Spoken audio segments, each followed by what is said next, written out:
Hello guys, तो आज हम बात करेंगे जिस वेब सीरीज़ के बारे में। उसका नाम है बंदिश बैंडिट्स।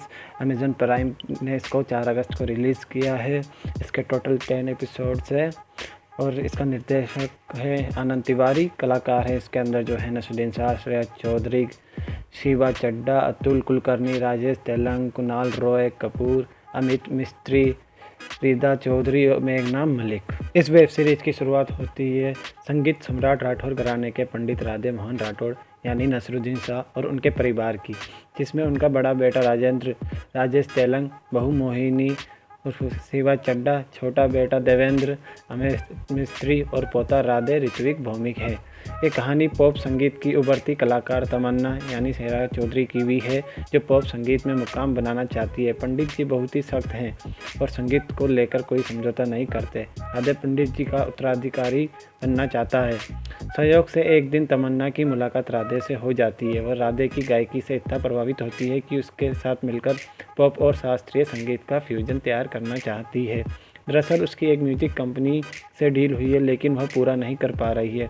उसे लगता है कि राधे के साथ मिलकर वह म्यूजिक कंपनी के लिए हिट नंबर तैयार कर सकती है, लेकिन राधे को हमेशा पंडित जी का डर सताता है।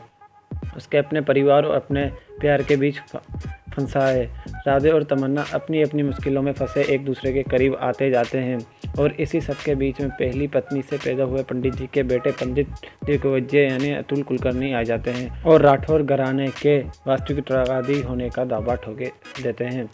राठौर परिवार के कई राज धीरे धीरे राधे के सामने खुलते हैं। जोधपुर राजघराने के राजा की मौजूदगी में राठौर घराने का उत्तराधिकारी चुनने के लिए संगीत सम्राट मुकाबले का आयोजन होता है, जिसमें पंडित जी के प्रतिनिधि के रूप में राधे और ताऊ पंडित दिग्विजय का मुकाबला करता है। इस सीरीज़ को भारतीय और पॉप संगीत की जुगलबंदी वाली सीरीज़ के रूप में प्रचारित किया जाता है, लिहाजा इसमें हर तरह का संगीत है, लेकिन प्रधानतः शास्त्रीय संगीत की ही है। यह सीजन मुख्य रूप से शास्त्रीय संगीत को ही ध्यान में रखकर बनाया गया है। हो सकता है अगले सीजन में मॉडर्न संगीत को बराबर या अधिक जगह मिले। शंकर एहसान लोय ने सीरीज़ के मूड के हिसाब से बेहतरीन संगीत दिया है। त्यागो मोहन प्यारे बंदी से शुरू हुई ये सीरीज़ पहले दृश्य में ही मन मोह लेती है।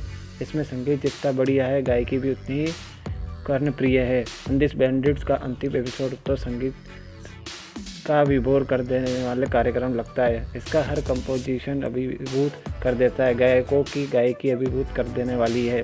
सिर्फ संगीत ही नहीं, इसकी कहानी, पटकथा और प्रस्तुति भी भाने वाली है। आनंद कुमार का निर्देशन अच्छा है। उन्होंने सीरीज को बहुत रोचक तरीके से पेश किया है, जिससे दर्शक शुरू से आखिरी तक बंधे रहते हैं। नसरुद्दीन शाह का अभिनय सीरीज को ऊंचाइयों पर ले जाता है। वह एक संगीत साधक और गुरु की भूमिका में इतने स्वाभाविक दिखते हैं कि लगता ही नहीं अभिनय कर रहे हैं। इसके अलावा उनके किरदार का एक कुटिलता भरा पहलू भी है जो फ्लैशबैक में दिखता है। उसमें भी उन्होंने कमाल का अभिनय किया है।